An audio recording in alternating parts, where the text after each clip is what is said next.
Hello and happy holidays. I'm Dan Reynish. Over the course of this past year, we've shared a lot of stories about the people, places, and events that have happened in and around Medicine Hat this year. For us as a news team, many of these stories have resonated on a personal level.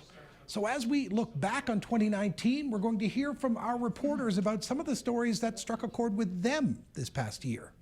Welcome to Chat News, our stories.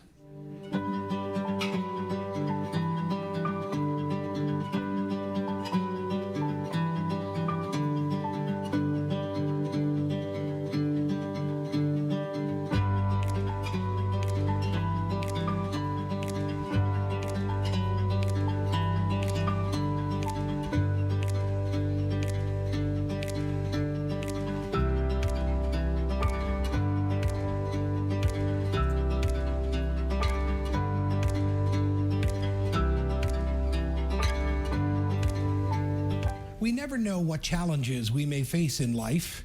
After being left a paraplegic following an accident, a Medicine Hat man struggled to adjust to his new reality, but eventually he rediscovered a long-time passion. Haley Ferguson joins me, and Haley, what was it about Dwayne's story that made it one you wanted to share? You know, I think there's a lot of incredible people here in Medicine Hat, but there was something about Dwayne and the fact that, you know, not only did he get over this accident, and especially during such a different time in his life where he was just about to have his first baby, but I think it's about how he's reacted since then. I mean, not only has he gotten back on the bike and back in the car, but I've seen him at so many events throughout the city, whether it be about his guide dog or teaching kids in elementary school about kind of what his disability means and what he still can do. And I think there's just something really special about Dwayne. Dwayne Burr was just a few miles away from home when the accident happened. I came up behind a slow-moving gravel truck, and I went to go pass him. I didn't see any signal lights, any brake lights, and I just went to go past him, and he turned dead left in front of me. And I did an endo, and I rode literally head first into the truck. Burr suffered multiple injuries, including 5 broken vertebrae, one of which actually cut his spinal cord, leaving him paraplegic. It's kind of overwhelming at first when you're in the hospital. You have like lots of support and people reaching out to you. And when you come home, it's kind of the low hits and you don't have all that support. People want to help, but you also want to do things on your own. And it was that desire to do things on his own that caused him to look into modified vehicles. My wife says I'm the fleet manager here. Each vehicle I have serves its own purpose. Included in that fleet is a pickup truck that has front seats that lower, along with a lift for his chair. He also owns a minivan, but maybe the most powerful vehicle, his motorcycle, the same type of bike he was on during the accident. I approached a buddy who's an amazing fabricator and designer, and we talked about designing landing gear for a motorcycle crotch rocket, and we just went from there. He and his friends were able to create landing gears, hand controls, and a rack to hold his chair on the back. But now, after 8 years of riding, he says he's ready to move on. I think the biggest part is that I've done it. After my accident, I've done it. I can hang it up on my terms. I can walk away and just be happy with it. Burr has decided now to move on to a sports car instead. When I'm in the car, no one knows I'm in a chair, right? So it's just freedom, therapy. Burr is very hopeful he can now sell his bike to somebody in a similar situation, saying he wants somebody else to feel the joy that he did while riding. Haley Ferguson, Chat News. Medicine Hat Tourism unveiled its Sunshine Trolley earlier this year, and while that had me walking around the newsroom singing "Clang, clang, clang goes the trolley," sorry again for that, there was a serious side to this great idea. It connects people in a unique way with all the tourist stops it makes in Medicine Hat, and Haley got to hop on the trolley, and I remember how happy you were at the time, and are you still as happy about that story as you were then? Oh, for sure. I mean, I think Medicine Hat is such a unique city, but the only problem with it is sometimes the tourism spots are kind of disconnected from each other. But I think this tourism trolley is a really cool way and unique way that somebody will remember when they come to Medicine Hat, and we had a really great opportunity to shoot it really uniquely with our camera guys, and it was an incredible story to do. There's a new way to get around the gas city. The Sunshine Trolley is hitting the road this week connecting all major tourist stops around the city. Tourism Medicine Hat says it will be a way for people to hop on and hop off at different places like their information center, Medalta, and downtown. I think it's really great. I think it harkens back to an earlier era. I think of San Francisco, right? So it's super convenient, and I think that convenience is only going to make people get out and explore our community more. Tourism is hoping it won't just be visitors using the trolley. They're encouraging residents to hop on board and take a chance at exploring their own city a little more. I think it's just fun for people to have a little bit more excitement about their community, and then they can go and use it too. When you got visitors around or friends in town, you can go for a trolley ride and show them what we love about our city. I think it's important that we view our communities through a different lens from time to time and treat it like we're tourists, the staycation phenomenon. So I think it would help people discover more things about their community. Starting next Wednesday, the plan is to operate the trolley on a regular schedule May through October, but will adjust for special events like tours, concerts, or markets. So we've got a couple tours planned already on the trolley. It's going to be pretty amazing, but it just adds to the whole atmosphere of the trolley and the city. To encourage people to use the trolley, Medalta is offering free museum passes to anyone who uses the trolley to get there for the first 6 weeks. Haley Ferguson, Chat News. The new year is a chance for, as Charles Dickens wrote at this time of year, new beginnings and new challenges. And that's exactly the case for Ms. Haley Ferguson, heading back to BC to be with her family. And while we are going to miss you greatly, I miss you guys too. City means a lot to me. you have our support. Good luck. Thank you. Appreciate it. As we head to break, we thought it would be great to share some of your memories of 2019.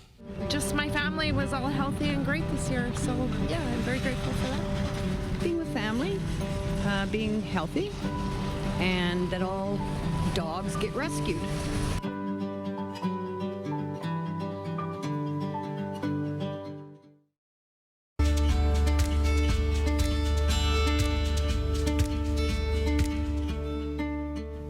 Happy holidays and welcome back to Chat the Year in Review. We're reflecting on some of the stories that impacted us the most over the past year. The tragedy involving the Humboldt Broncos is still being felt across our country more than a year and a half later. One of the players critically injured that day was one-time Tigers prospect Lane Mattituck. He was one of the last players to finally be released from hospital. Scott Roblin joins me now, and earlier this year, Scott had the chance to catch up with the family. What did you learn from the family that day, and what has stayed with you over the last year?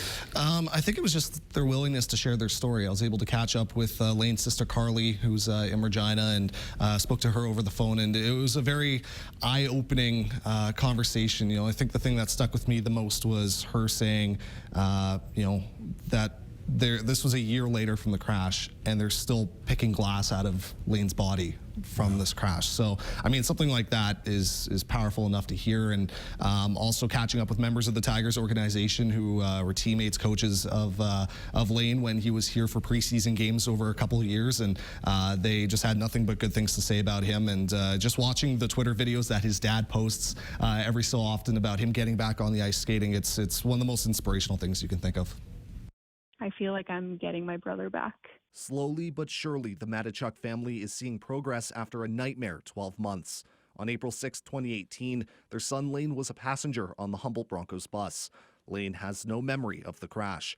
He spent a month in a medically induced coma, battling a significant brain injury. He was the second last Bronco to be released from hospital, learning how to walk and talk again. His speech improves in the littlest of ways every single day. He works so hard. His work ethic is something I wish I could say that I had. A year after the crash, doctors are still removing glass from his body, a painful reminder of the tragedy that claimed coaches, teammates, and friends. He tries to act happy, but we do know that it is hurting him deep down, and he does have tough moments, but he also tries to be kind of the brave one for the family. Support has come in from all corners of the globe, including here in Medicine Hat. Lane's connection to the city began almost 4 years ago, drafted by Tigers head coach and general manager Sean Clouston. What stands out to me now, looking back, is just what a great person he was. You know, he had great parents, great family, very respectful, just a real good person. Between 2015 and 2017, Lane suited up in 6 preseason games for the Tigers, who still consider him family. I texted our group chat and I told everyone like Lane was in the crash, and they're like, oh, that's awful. Like everyone remembered him.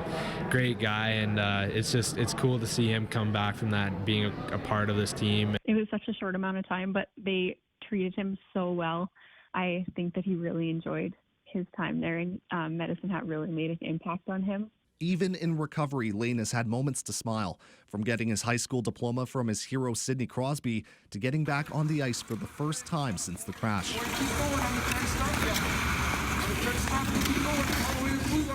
Amazing to watch him skate again. He's been skating the same time he could walk. So to see that muscle memory come back is huge. The Mattituck slogan throughout all of this has been believe, a word they continue to hold on to, drawing inspiration from number 28. He is a miracle, and he's a fighter, and he has worked harder than anyone that I have ever seen. This summer, one family's world literally turned upside down in an instant. They went from watching a 21-month-old toddler playing happily outside to learning she had less than 4 hours to live. Our Scott Roblin, you didn't cover this story, but this was one when we were asking people what they wanted to share. You wanted to share this one. Yeah, I thought this one was important. Jesse Weisner did this story earlier this year, and it's just an incredible tale of like how quickly things can change. Like you just said, it just changed in a matter of hours for this little girl, and you know, struggling in hospital, and you know, just the strength and the resiliency of the family, I think, really tells a lot, and also about the community rallying around this little girl and wanting to help her out while this family is going through one of their toughest times. A happy, beautiful family. A mother with her 4-year-old Aradine and 21-month-old Lena, enjoying the summer with no worry in the world. But in June, they had the scare of a lifetime. Enjoying the summertime weather, they decided to make a trip to Spectrum. It was a smoky day, and Lena started having a coughing fit when they got home. I was out in the garden at around 3 o'clock, and my mom just started yelling, get in here, something's wrong. I ran in, and she could barely breathe. She's gasping. We got her to the hospital. She was already on ventilator there by 3:15. They were right on it. Doctors originally thought Lena had pneumonia, but when treatment wasn't helping, they sent her to the Alberta Children's Hospital in Calgary. After a CT scan, it was discovered Lena had an enormous tumor in her chest. I think about 14 centimeters by 12 centimeters. So it's literally her whole chest. The arteries and the veins in her neck, they were all compressing. Her face was swollen to the point you couldn't even see her neck. Her eyes could barely open. Anissa was told Lena was the sickest girl in southern Alberta. Couldn't believe when they said that. I'm like, this can't be happening. Like, this isn't real. At this point, doctors still couldn't open Lena's airway, and she was given less than half a day to live. By the time we got there, the doctor said he didn't expect her for more than 12 hours. So I laid in the bed with her, and she grabbed my hand, squeezed it so hard.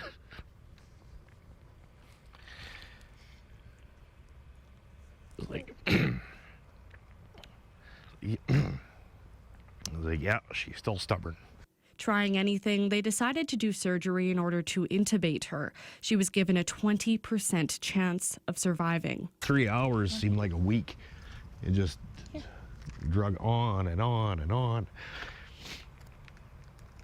And then when the doctors came out and they were all had big smiles, I'll tell you, it was Lena was successfully put on a ventilator, and she started a specific kind of chemotherapy that her body was responding well to.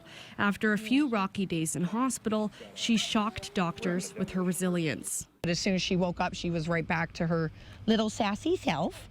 She was shaking her finger at the doctors. She would pretend to be asleep when they would come in. Like, if I can't see you, you can't see me, right? You can't get me. After 4 rounds of chemotherapy, Lena's tumor has shrunk significantly. She's playing and eating popsicles and ice cream as much as she wants. Go for a little ride around the yard? But she still has 2 rounds of aggressive chemotherapy left and likely a long road to a full recovery. It's still really worrisome and really like it's not over yet. Like she's far from out of the woods yet, but she's doing amazing for where she's at. Anissa and Lena are still traveling back and forth to Calgary multiple times a week, but thanks to support from friends in Maple Creek, they haven't had to worry about finances. And with the support of community, a family that loves her more than anything, and an ice cream cone, Lena can get through anything. Every round of chemo, we expect, she's going to be sick or whatnot, and she gets a little cranky, but, nothing an ice cream cone doesn't cure. Jesse Weisner, Chat News. It is so great to see that story has a happy definitely. ending. Oh, fantastic. Little Lena is doing well. Scott and I are back, and this next story gives us a glimpse into some of the works of arts that are being created right here in Medicine Hat. Scott, you had the opportunity to speak with and visit some students who are working at Mattituck. Yeah, definitely. Their Artist in Residence program's been going on for a number of years, and got a bit of a behind-the-scenes look at what they go through in creating and also living at Mattituck. And one story that really stuck out to me was Gary Uchikura, one of the artists there, and he spent over a decade as an agronomist and totally made a career change and wanting to explore his artistic side, and we're able to sit down with him while he was actually creating, and definitely one of the more interesting interviews I ended up doing this year. Yeah, this is something special. The clay, the water, the peaceful silence of the studio. When Gary Uchikura sits down at the potter's wheel, he loses himself in his craft. It's something almost magical, bringing up this vessel out of a lump of mud, basically. Uchikura is one of 6 students from across Canada currently living at Mattituck as part of the esteemed Artists in Residence program. It's a complete 180 for the 47-year-old who has devoted the past year to exploring ceramics and his art. I studied agronomy for many years and worked as an agronomist for a short time. Well, not quite 10 years. But I'd always felt the art bug underneath all that. Studying at the University of Lethbridge, Uchikura says this program has allowed him to connect with other like-minded people. It's like a massive cross-pollination of ideas coming together. I don't know if I'll ever get the chance to do something quite like this again. The Artists in Residency program is entering its 20th year, but is enjoying a new era. Last October, the BMO Artist Lodge opened to provide a communal living space for visiting students, like Halifax's Emily May, who quickly adjusted to her new home and roommates. It's a little intimidating to see these artists and you're like, wow, your work's so great. But then you're like, oh yeah, you're just making like your breakfast right now and you're in your pajamas. It's nice to have that space where you're working together in the studios, but it's probably almost more important to have a space where you're not working together, where you're actually discussing other things other than ceramics. Uchikura's time at the Lodge and Mattituck will soon be drawing to a close, but what he hopes to take away is a better understanding of his art and his ability to create. A boost to your imagination, your creative process, add things to the way you think. Education to me is not just a gathering of knowledge, but altering the way you think and approach things. This year, Scott Roblin has not only been a reporter, he's sat at the desk, he's done sports for Mitch, he's had quite a year. So thanks for all your efforts, and happy holidays to you and your family. No, you and yours as well, and big thanks to everyone here in the community for allowing us to share your stories. It's been a heck of a year and some amazing stories being told.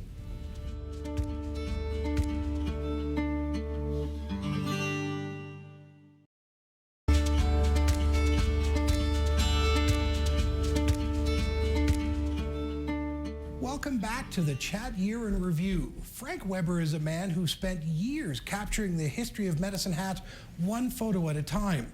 He's taken thousands of photos of people, places, and events over the years, and earlier this year, he ensured his work will live on for years to come when he donated all of his negatives to the Esplanade. Charles Lefebvre is here with me now. In addition to being a reporter, Charles runs The Portal, our online website.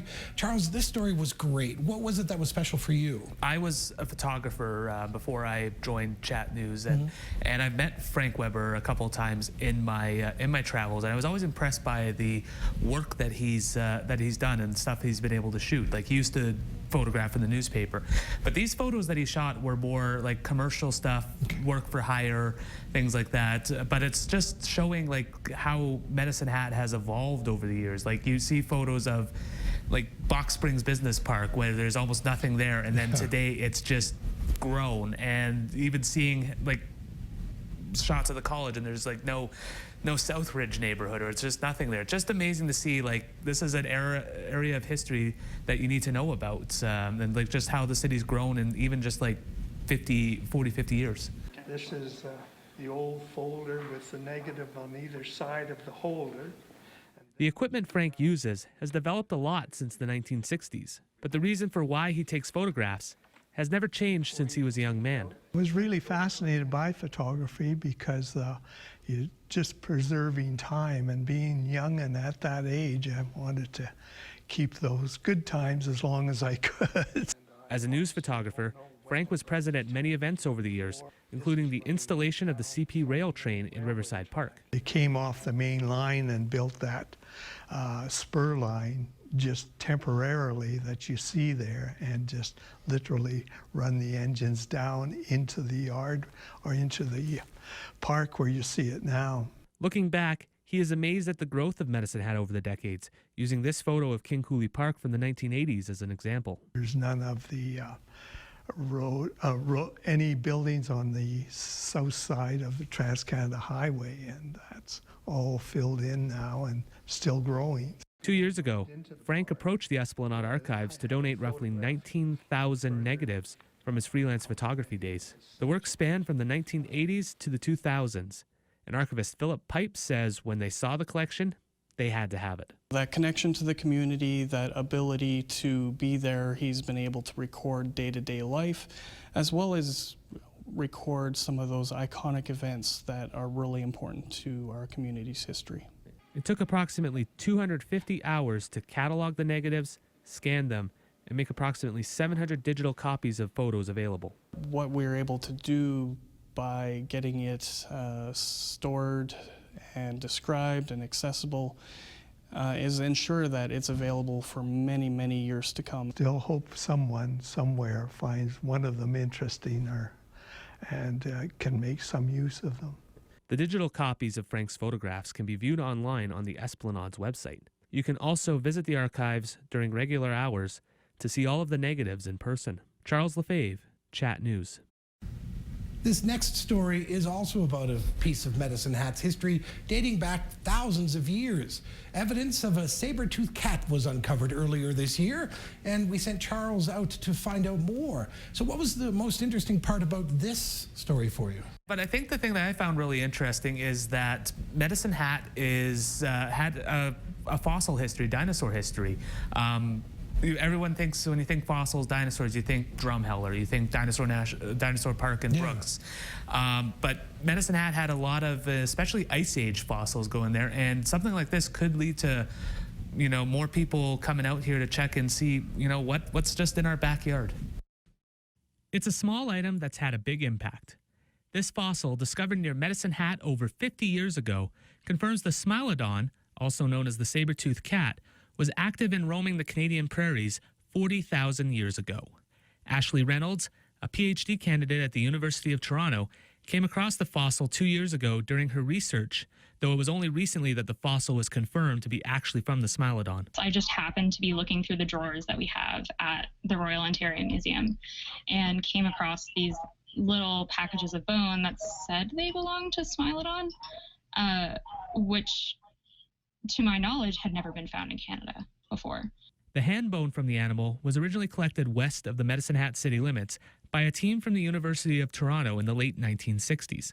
The items were labeled and donated to the Royal Ontario Museum, but no further research was done on them until Reynolds found them. The Smilodon has been extinct for over 11,000 years. Its fossils have famously been found in California and South America, but until now had never been found in Canada. The furthest north that we had ever found this species was in Idaho, which is about 1,000 kilometers south of Medicine Hat. Because we have this information, we can learn more about the ecosystems that were present in Alberta during the last ice age. While not as prominent as Dinosaur Provincial Park or the Drumheller Badlands, Medicine Hat also holds its fair share of fossils, especially ones from the Ice Age. Francois Terrien with the Royal Tyrrell Museum says our region was popular with paleontologists in the 1960s and 1970s. and this recent discovery could lead to more research in the area. But now that basically the material that was collected back in the 60s and 70s has been, so to speak, rediscovered in museum collections, I think in the years to come that's going to draw attention, and a lot of paleontologists are going to go back to Medicine Hat and go and venture, see if there's not new material that has been eroded. Reynolds was last in Alberta in July and wants to return to Medicine Hat soon to help find more evidence of the Smilodon. We have found some evidence that there are still fossils in the area. No Smilodon yet, but we're hoping if we can sort of figure out exactly what the best place to look is, we can find more. Charles Lefebvre, Chat News. Charles, before we get you out of here for the holidays, is there anybody that you want to wish a Merry season to? Well, there's a few people, my parents, my in-laws, my brother, a lot of people in my family, but most importantly, my wife Kristen and my daughter Ruby, and our daughter Ruby, and our dog Jackson. I wish you guys a Merry Christmas. Love you all. Happy holidays, buddy. Happy holidays to you. As we head to break, we thought it would be great to share some of your memories of 2019. Gosh, there's so many. I think our trips to see our grandkids in Raleigh, and then we went to Mexico for a couple of months, and it was my first year retired. So that's probably my best part. Going fishing with my son, daughter-in-law, grandkids outside of Edmonton. That was the highlight. You know, a trip out to the lake with the family was a pretty good time this year. I think that was probably my favorite part.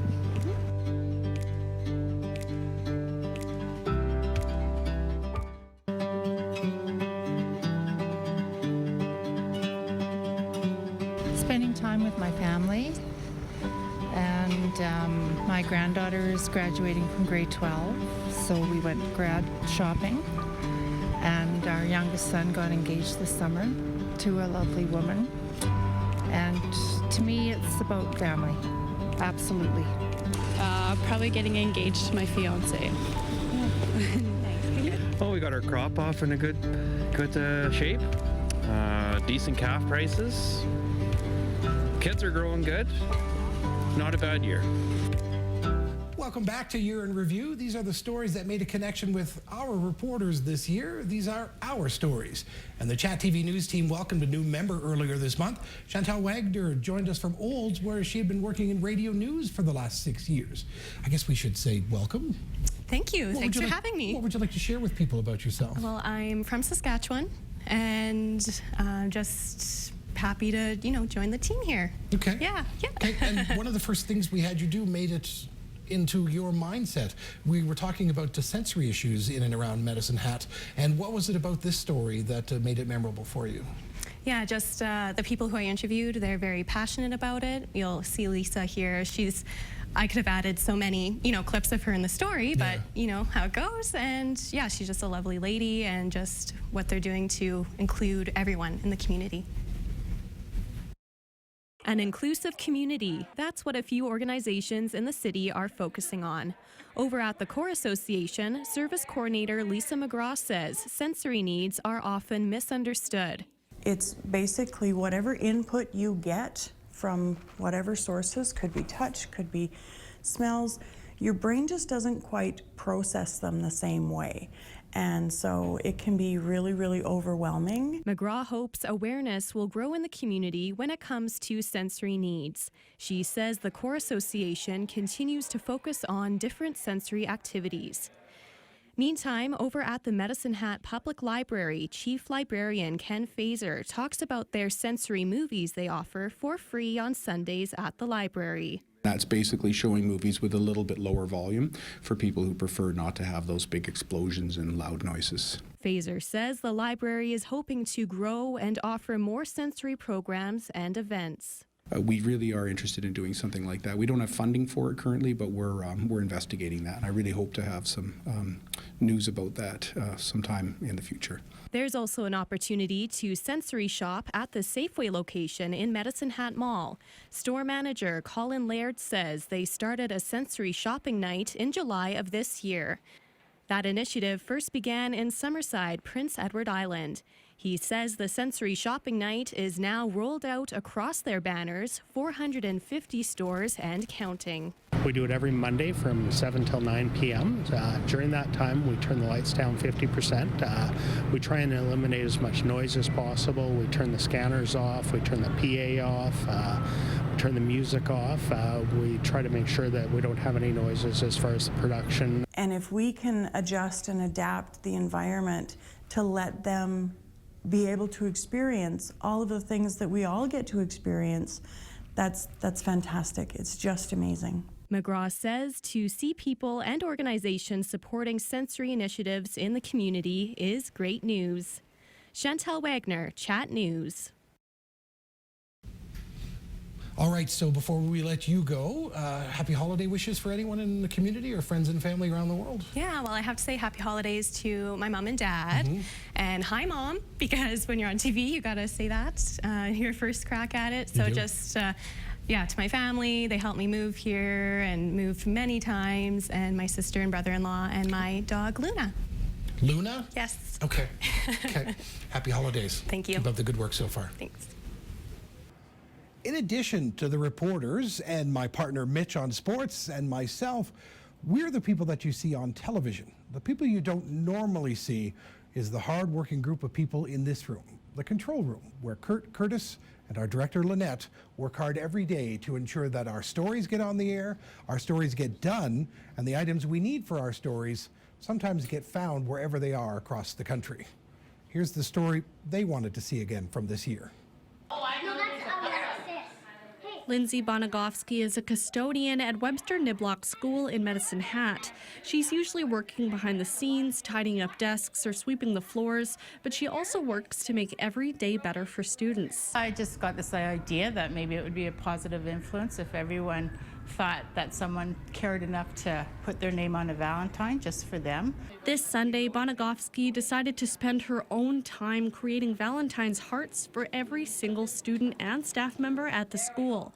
After 4 hours of gluing, taping, and retaping, 265 Valentines were up on the walls. You have no idea what's going on at home with these kids or with the staff members. You work with them every day, but you don't know what's going on in their personal life, and maybe they just need that little boost coming into school that day and seeing their name on a heart.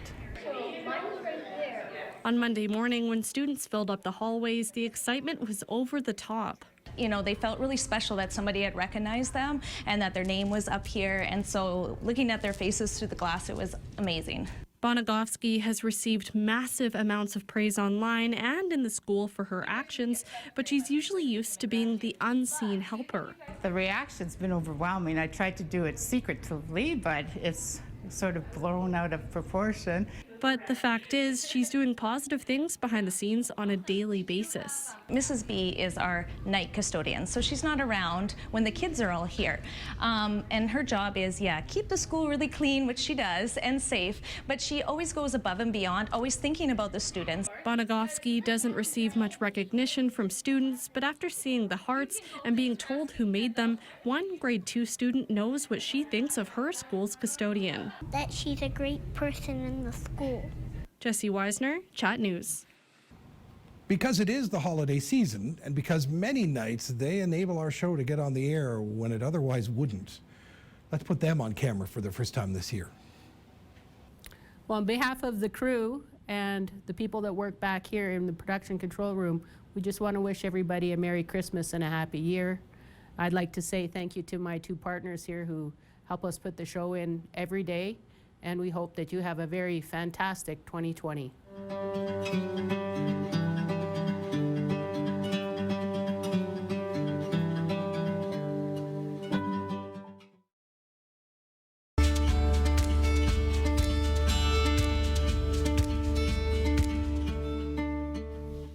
Welcome back to Chat News, the Year in Review. These are our stories, the stories that meant something to our reporters this year.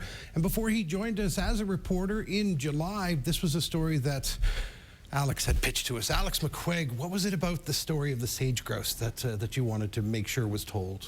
Well, it's a story that I started following probably back in 2008, 2009 as a reporter.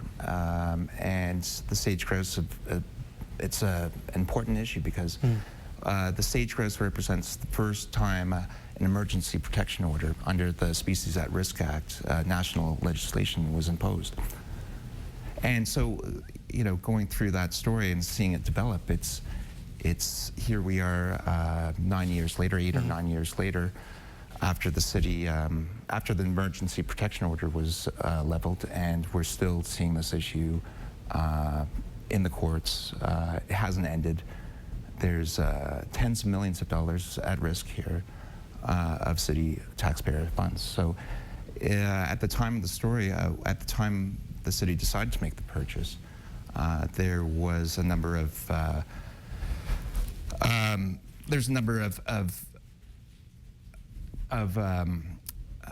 expectations that this oil field would produce returns on investment, et cetera, et cetera.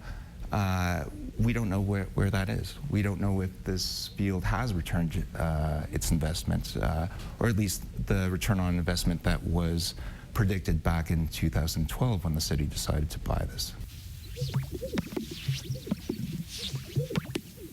There were warning signs the city's nearly $50 million purchase of the Many Berries oil play was going to run into trouble. Those warning signs centered around calls for protections of the endangered sage-grouse. And now the city is embroiled in 2 lawsuits against the federal government, one of which is seeking $123 million in damages. The city's grasslands naturalists were one of the groups fighting for years to save the species whose habitat in Alberta is centered around many berries. That fight included taking part in legal actions starting in 2008 to force the federal government to comply with the Species at Risk Act. There was a number of groups that got involved with this issue, and it was on the radar and it was in the news. It wasn't something that was being hidden. By 2011, and with only 13 male sage-grouse counted in Alberta that spring, naturalist groups began to raise the issue of protections again. There was an emergency summit, a billboard campaign, and a petition sent to the federal government asking for a protection order for the bird. And there was provincial and national media coverage on the issue. It was definitely out there. I mean, ranchers were concerned about it. Probably oil and gas people were concerned about it.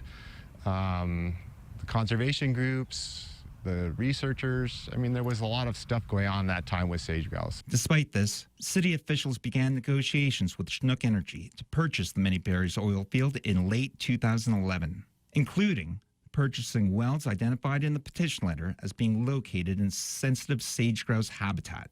In January 2012, when the city announced the purchase during a special council meeting, the issue of sage-grouse was not addressed in documents presented at that meeting, but city staff said it did do its due diligence regarding environmental concerns. All aspects with regard to environmental concerns, title due diligence, price forecasting, and all of the things that pertain to this acquisition. Council voted 8-1 to make the purchase. The then chair of the Energy Committee and now Mayor Ted Cluxon said he was satisfied with the deal. I'm thrilled. I've been talking, my mantra has lately been this term diversify, diversify, diversify, and I see this as a small little step in our diversification. Councillor Phil Turnbull was the lone dissenting voice. He raised concerns about the viability of the mature field, and on the day prior to the deal closing on February 15th, 2012, environmental groups represented by Eco Justice filed another lawsuit, and by September 2013, the federal government announced a protection order would be issued for sage-grouse. The issue of the purchase would come up less than a month later at the Chat civic election debate. Many Berries is losing money. We still have to reclaim some of those wells, and how much is that going to cost? It isn't making money. You said it's making money. It was stated in council at the last council meeting that it's not making money. When are you going to acknowledge that it isn't making money? Reclamation was factored into the price of the acquisition. I did not ever say it was making money. I said it was worth $10 million more than we paid for it.